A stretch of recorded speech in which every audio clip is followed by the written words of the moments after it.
Hey guys, real quick before I start this video, I'm going to be doing a Q&A video sometime in the future, and I've got a link to a community post in the description where you can ask me questions. Feel free to ask me questions relating to absolutely anything, honestly. Pretty much anything is on the table. Link to the community post is in the description. Anyways, on to the video.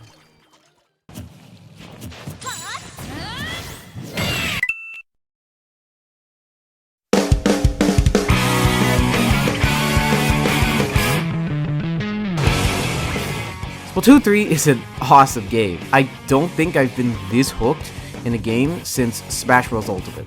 And while many people have talked about the best qualities of this game, there are some qualities of this game that I feel like are a bit underappreciated. So today in this video, I want to give my list of 5 things that I think are underappreciated in Splatoon 3. This is completely my opinion, so you may agree or disagree, and honestly, I'd love to hear your opinions of things that you think are underappreciated in Splatoon 3 in the comments. Anyways, let's waste no more time. Let's get right into it. One thing that I don't see talked about a whole lot in regards to Splatoon 3 is its music. In my personal opinion, I think Splatoon 3 has by far the strongest soundtrack in the entire series. While the main game soundtrack was admittedly a little bit lacking at launch, it's only gotten stronger and has really hard leaned into the whole theme of chaos. I really like it. I've always loved the hard rock themes in this game, and I honestly think it fits perfectly in the world of Splatoon. Not to mention the new music makes games feel a lot more chaotic, and that's really good paired with the gameplay since this game is the fastest paced that Splatoon has ever been. And I've absolutely adored almost every single new song that they've added. My favorite songs have to be Aquasonic, Tentacle to the Battle, and Three Horn Circus. I've always appreciated Splatoon's OST for just being so zany and insane. I grew up with a lot of music theory, and Splatoon's music just kind of blows music theory out of the water and it just does its own thing, and I really like that. As someone who personally adores improv in music, I really like the direction that Splatoon has gone just in general, and I think Splatoon 3 is kind of a perfect culmination and perfect expression of this style of music. The melodies in this game aren't overly concerned with being extremely catchy, they just want to be insane and crazy. And again, that's just a direction that I adore for this game, and I think it's perfect given the chaotic nature of Splatoon 3. I also want to give a special mention to Liquid Sunshine, one of the new Splatfest songs, as that strikes a chord as being extremely different from pretty much every other Splatfest song to exist, and I love it. I love the jovial, happy vibe that you get from it, and I just feel so happy when listening to this song, and I adore it when it comes up in my Splatfest battles. The music is one of the strongest aspects of this game, and I honestly wish people talked about it more. If you guys want me to do a video in the future about me just talking about the music of this game, I'd love to do that, so feel free to let me know in the comments.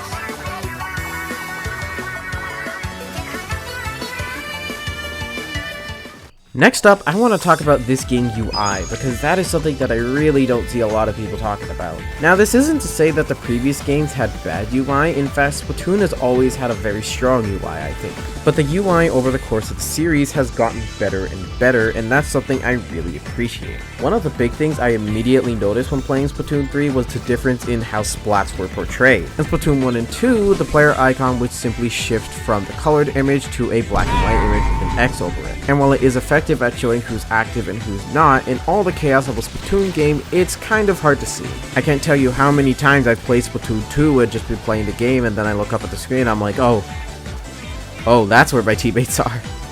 In a game where you're not likely to be looking at the top of the screen a lot, it's kind of hard to tell. Splatoon 3, however, opts for something different. It has a little animation and a flash whenever someone gets splatted. This makes seeing who's splatted and who's not on your team so much easier to see in the context of an incredibly fast-paced game.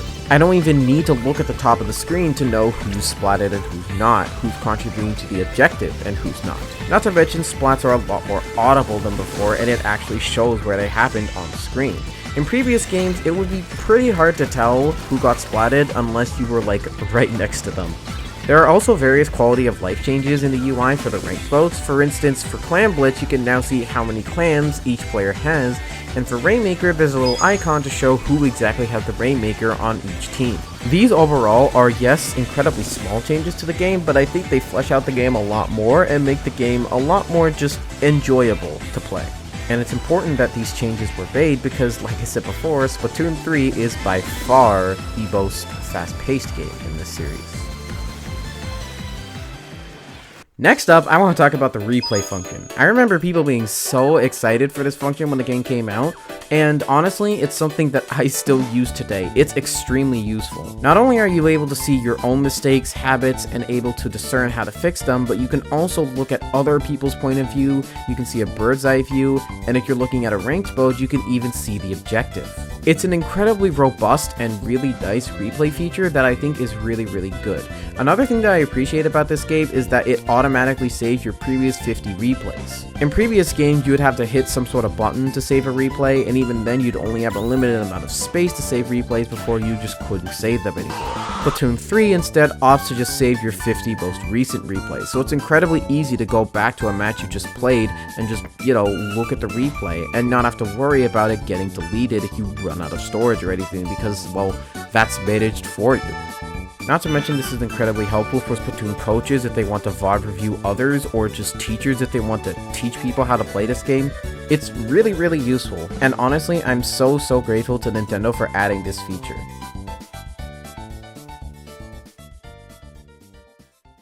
One other thing that I don't see talked about a lot is the ranked modes, and I don't really mean the ranked modes themselves, as the ranked modes themselves are already very solid and fun to play.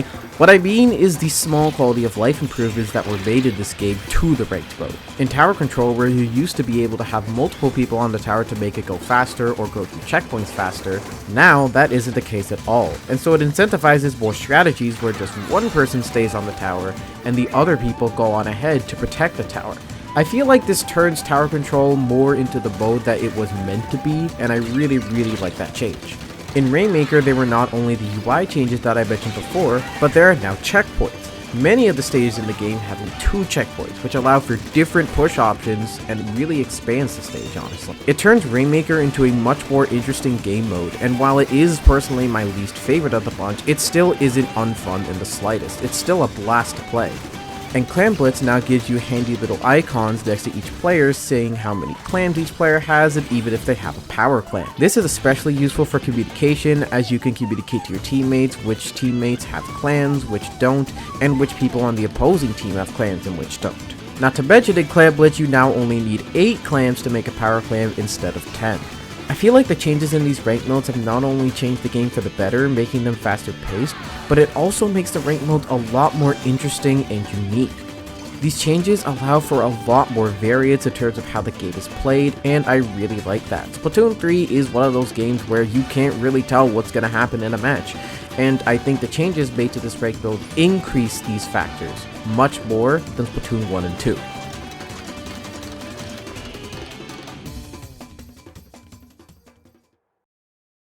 Lastly, I want to talk about probably my favorite part of Splatoon 3, which is the Splatfests. Oh my stars, the Splatfests are so much fun in this game.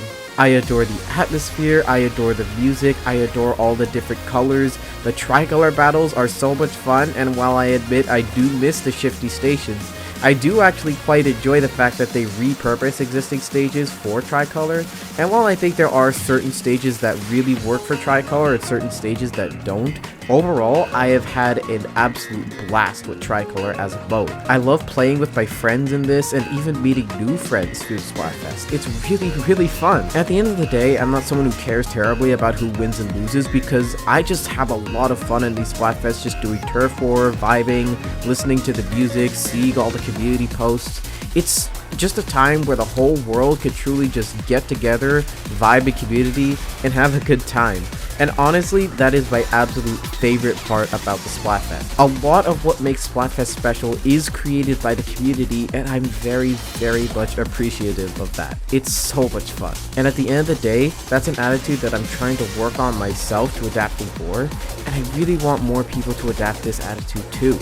Don't get me wrong, it's not wrong to want to win, and in fact, wanting to win is part of what I feel makes Splatfest special in the first place.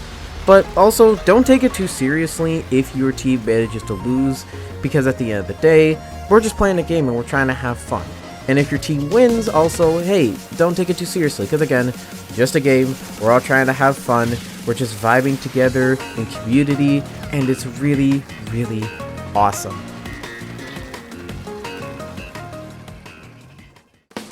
So those are 5 things that I personally find to be underappreciated in Splatoon 3. But what do you find underappreciated in Splatoon 3? Comment down below. I genuinely love to have a discussion with you guys.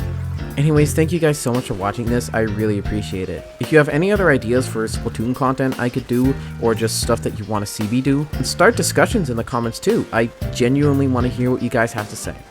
Anyways, that's it from me. God made you special, and he loves you very much. Bye-bye.